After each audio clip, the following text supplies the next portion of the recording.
Welcome to Motorsports Reports, and here are 5 things you need to know from this past weekend's NASCAR All-Star race at Dover Motor Speedway, the first time ever at the track in Dover, Delaware, the Monster Mile. My name is Phil for Motorsports Reports, and we will start with Denny Hamlin. It's his third consecutive victory at Dover in the Cup Series, 2 points races, and now his second All-Star race win. He won the All-Star race at Charlotte back in 2015, tying Terry Labonte and Kevin Harvick for longest gap between first and second All-Star race wins. He is a third driver to win All-Star races at multiple tracks, with Joey Logano and Kyle Larson being the other two. And then, a fourth All-Star win for Joe Gibbs Racing, all since 2015, which is crazy to think how great Joe Gibbs Racing has been for as long as it's been. They only won the first All-Star race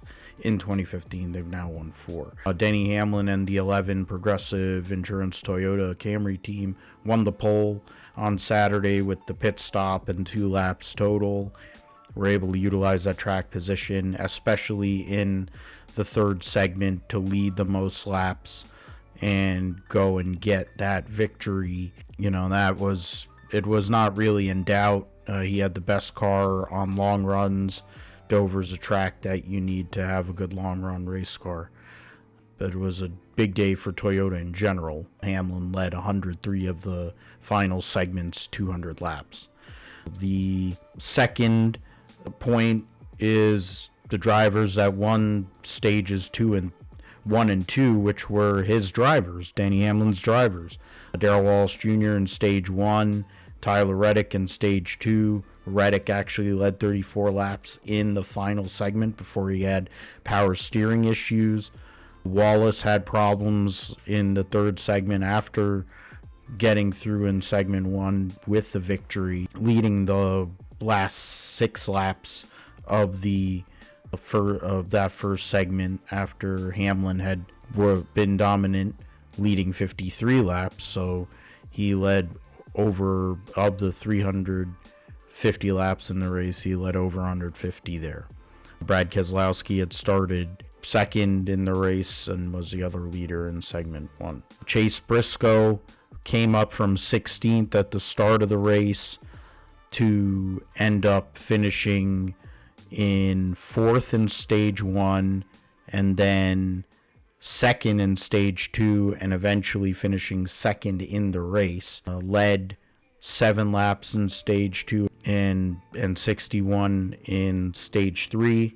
Total of 68 laps led for the driver of the Bass Pro Shops Toyota for Joe Gibbs Racing, giving the Gibbs team a 1-2 finish for a second year in a row at this race. Of course, Hamlin, I mentioned, had won there, beat Briscoe for that, leading into the 600.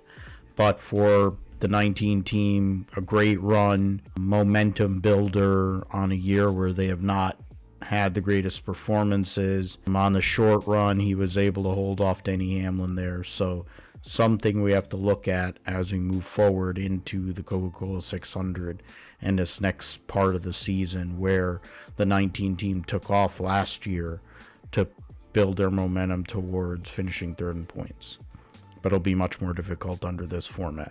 For drivers that haven't had the greatest of seasons and were open cars coming into this weekend's event, Eric Jones for Legacy Motor Club, Trackhouse Racing's Connor Zilisch, and Michael McDowell were the 3 standout performances of drivers who were, as I mentioned, open cars. Zilisch probably had a top 5 car, ended up finishing 5th, but had a pit road penalty. And the next big thing in NASCAR, as many have talked about, looked like it on Sunday at Dover, qualified well, or reasonably well, and put himself in a position and looked like, outside of the Toyotas, that he was probably the best non-Toyota. In the end, he was the second best non-Toyota behind Austin Dillon in a resurgence for RCR, which is, I guess, separate topic, but maybe we'll see how that goes at Charlotte in their home game. On the flip side of that, and the last point, is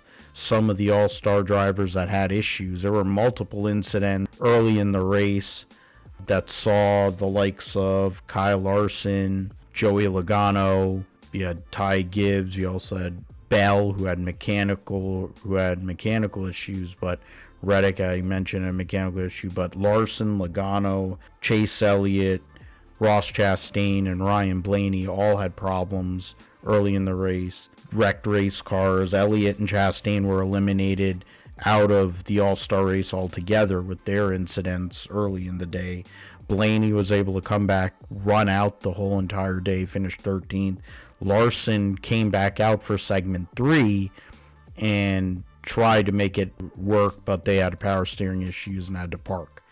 So some of those drivers, standout drivers that we're looking at, as championship contenders, especially with Larson, Elliott, and Blaney, not having the best of days at the All-Star race. But we will be talking about the Coca-Cola 600 Greatest Day in Motorsports events coming up this week.